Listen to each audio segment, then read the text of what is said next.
I listen to a lot of teachers, right? And because I have the gift of teaching, so I listen to a lot of teachers. And the gift that you have, you enjoy talking to people that have the same gift, or listening to them or whatever, learning from them, being around them. The same gift is the kind of people you like to be around. So anyway, I was listening to this black lady. I don't know if she was talking about kids or I can't remember what she's talking about. She made a comment. She said most of the black women in the USA stop growing at age 14. In other words, their mindset is age 14. And I tend to agree with her, but I don't just say it's just the blacks. But in the USA, most women stop at about 14, 16, 18. That's where they stop growing. I know somebody in their 30s still acting like they're 16, a white girl. Anyway, it's not just the women, it's the men stop growing they stop about 18 or 20, something like that. They seem to be stopping, unless they're spirit-filled, unless it's a spirit-filled woman, unless it's a spirit-filled man, they're stagnated. They get stagnated.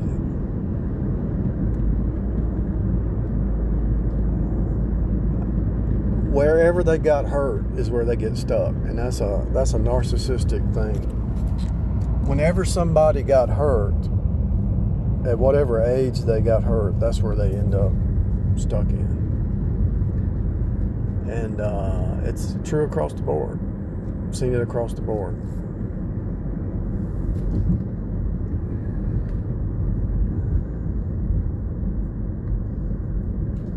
It's sad, but it's true.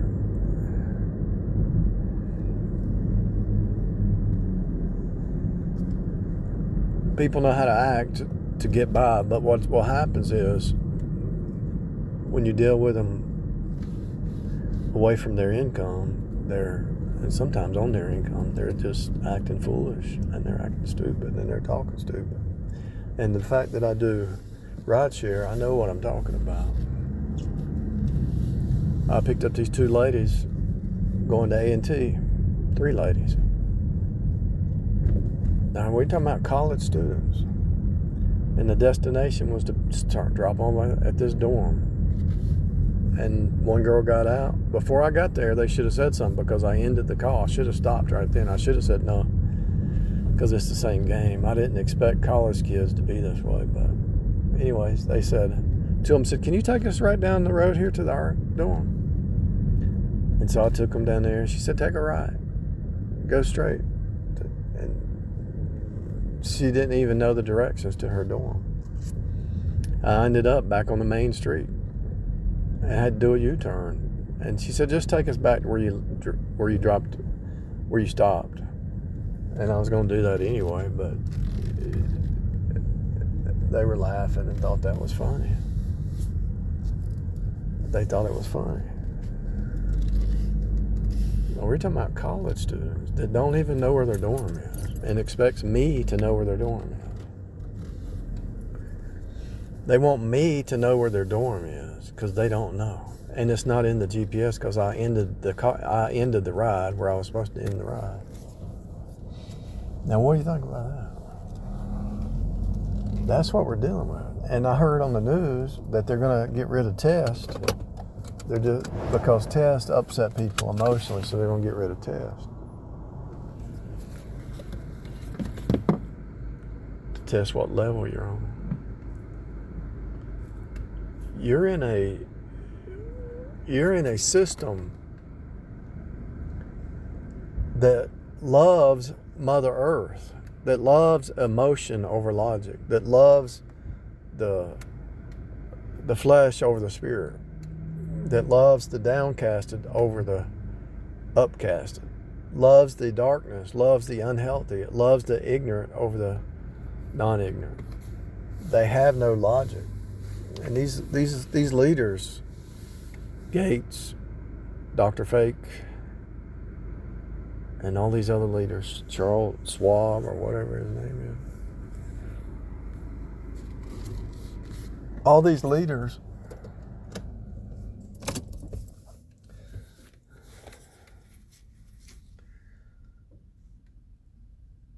don't even make, they're contradicting themselves. They're not even making sense.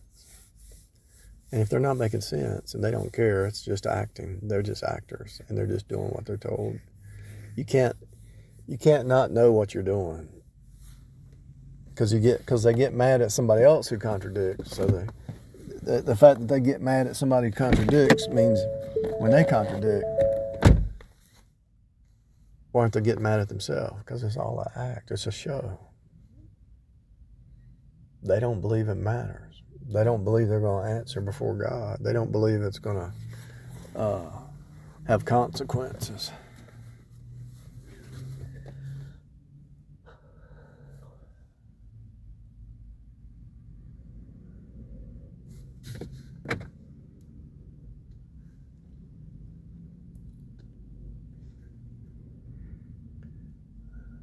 And I was at a restaurant asking the manager the same thing, who's been managing Subway for 30 years, and he said the same thing that lady said.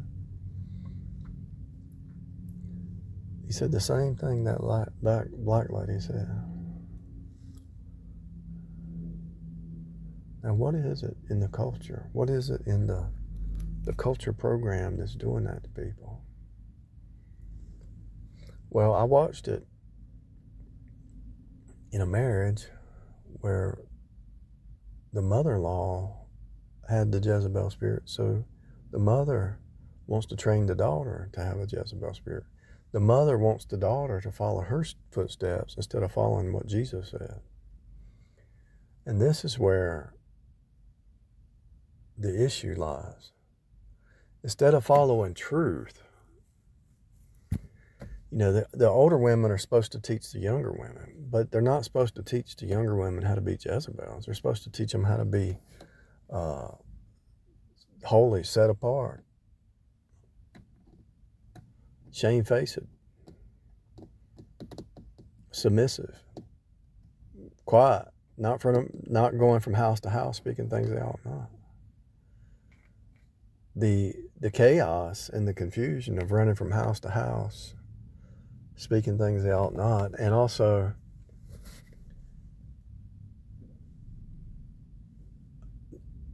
they don't have any accountability, and so they can just run rampant. And the reason they don't have accountability is because they compromise people so they can go about their queen bee system. So here's what happens. They compromise people because what they'll do, let's say there's a Jezebel who's separated from her husband.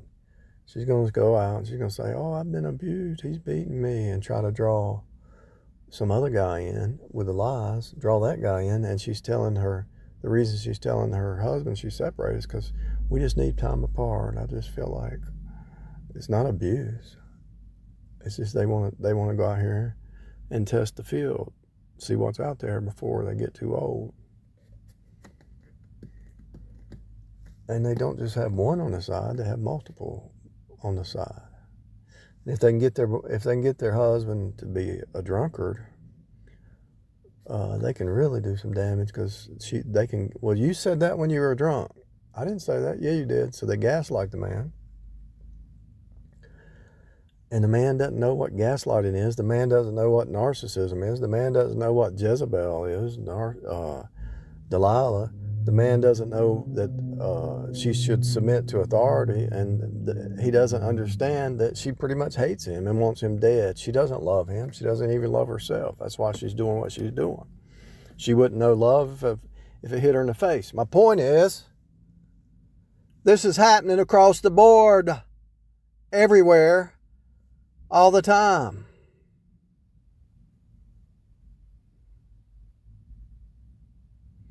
And it's not just happening in relationships. It's happening in business. The Jezebel spirit compromises the authority, and the authority won't reach down and do anything because they've been compromised. Same truth, same fractal, same paradigm, same game. The Jezebel spirit. And they can talk Bible all day long. They can say, oh, I believe the Bible. I believe the Bible. Can I come see you? my husband's mean. My husband's beating me. I don't see any bruises. What are you talking about? Why didn't you call the police? Because I love him. Well, why don't you go get counseling? Why are you trying to date somebody else? Across the board. Across the board. Across the board. And before the women get mad, you heard what I said. I said the men are stuck at 18 or 20. They want the woman out working while they sit at home playing video games. Or scroll through on their little social media junk. So something in society, the mother, not only did she train her daughter to be Jezebel, she demasculated her son because the man wouldn't stand up and be the man and kick Jezebel out the window, throw her out the window and let the dogs eat her blood. The man wouldn't kick Jezebel out the window. So his son became demasculated by these Jezebels. And I know what I'm talking about. I remember when I was like 20-something, I was riding around with this lady. She says, turn the music on. And she turned it on some kind of emotional music. I said, I don't listen to that. I'm sorry. Yeah, but it's a good feeling. It makes you feel good. I said, don't make me feel good. I can't stand to hear it. I can't stand to hear country music. My dog died. My truck broke down. And my wife left me. And it's the end of the world. That's country music. Or, the other end, I went to the honky-tonk bar and met this honky-tonk girl. And we danced all night. And we did the honky-tonk. And I'm happy.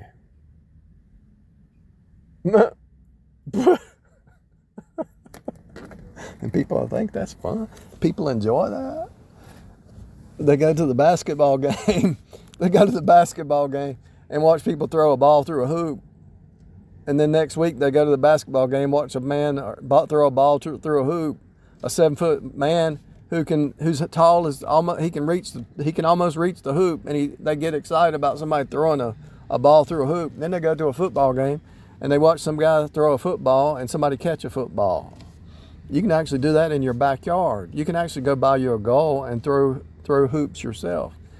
And they call that fun. And they watch this guy on the hockey on the ice. He's skating around on ice and he takes a stick and hits a puck in a net. And then next week they watch a guy take a stick and hit a puck in a net. And they do that every week or every month. And then every year, once a year, they go and the ones who can throw the ball into the net the most, those guys call them, or the football players that can throw the pass further and somebody can catch it, or run down the street around run on the field with their football the fastest. Then they call that the Super Bowl or the national tournament. This is a joke. And you don't realize you're in a Roman Empire gladiator distraction, Colosseum distraction, and you don't even know it. And you wonder why. That black lady said all the black women are stuck at 14, and you wonder why? Because their mama's stuck at 14 and their grandma's stuck at 14. That's why, to answer her question. I can't remember if she said, why is that so? Or she was just making the comment. But if she was asking why, because their mama was. They taught them, their mama taught them. And you might say, well, what's the deeper spiritual truth? They lovers of pleasure instead of lovers of God. Pleasers of men instead of pleasers of God. That's the deeper truth. And it applies fractally. It applies at home, at church. It applies on YouTube, it applies on Twitter, it applies on people trying to censor people because they don't want the truth, because the truth hurts.